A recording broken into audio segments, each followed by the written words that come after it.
You can shoot without thought, without effort, and without limitations. You first have to understand those limitations, and that's what this book is about. This is a book about shooting. A lot has been written about firing, but not much about shooting, and there's a big difference between the two. Firing ability is not what separates levels of shooters. My success as a shooter came from learning to see my own limitations, discovering why they existed, and then finding ways to break free of them. And I will do that continually for as long as I shoot. The whole purpose of this book is to help you expose your own limitations. The point of view that you need to cultivate is not one of learning new things or of even learning to shoot. It's in shedding away your own obstructions to the knowledge that you already have. The things that let you shoot to your maximum potential and the things that make that potential unlimited are already a part of your life. You really don't need to know anything else. You only need to understand how things that you do and experience every day apply to your shooting. You've already learned how to do many things that are just as complex as firing a pistol at high speed, driving a car, for instance. And you'll see how the approach you follow to do those things can be the same one you take for shooting. I don't want to come off from my descriptions in this book as being steeped in transcendental reincarnation or anything like that. Any pattern or idea that you follow is just another man's or another group's philosophy. We'll attempt to get beyond ideas and systems so that you can function creatively as was your original nature. Adhering to someone else's system or a pattern through which you're supposed to direct your mind is, to me, just something else to think about. I don't want to be in a trance. I want total animation. The more organized my overall picture of shooting becomes, the more I realize that things all change constantly. I may not be shooting the same way next year as I did this year, and certainly I don't shoot the same way I did, say, 5 years ago. But even so, I know that I'll be applying the same concepts and searching for the same results as I'll outline in this book.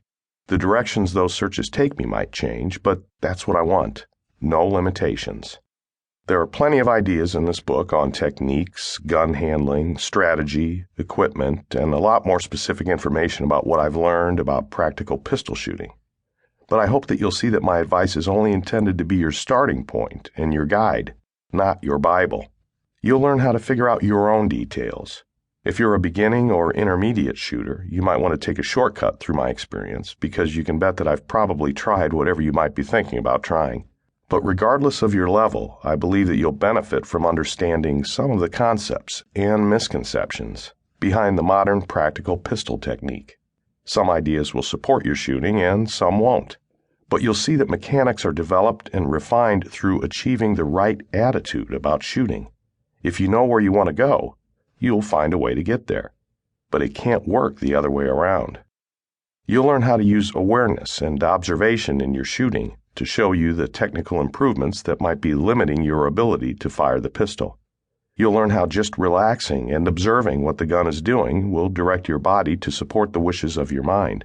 And you have to let yourself realize that it just happens. You don't stop on a discovery and concentrate on that. You're not using the body's process of opening up and making these discoveries as a route to learning more mechanics or going deeper into mechanics. That's an easy trap. Don't make your artificially created knowledge become a truth that you have to live by. It's so easy to trap yourself in your own little creations. The beginner will see how important it is to integrate the mind and body when he's building his shooting skills. Hopefully, after listening to this book, the beginning shooter will not suffer through as many setbacks and rebuilds as most masters have. By following the ideas in this book, especially in the development section, he won't have to learn from his mistakes as much as he can learn from his experiments, and that means that he'll learn faster and that he'll continue to learn. The intermediate shooter will also be able to better understand the relationships of mind, body, and performance.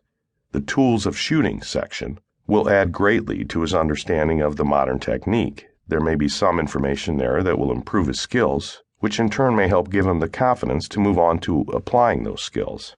The Specific Challenges section will give him some insights into more efficient ways to deal with the advanced aspects of practical shooting. But mostly, the intermediate shooter needs to be aware of some of the traps he might be in right now. To keep listening to this audiobook, I've left you a link in the description so you can do it. at no cost thanks to Audible's 30-day free trial.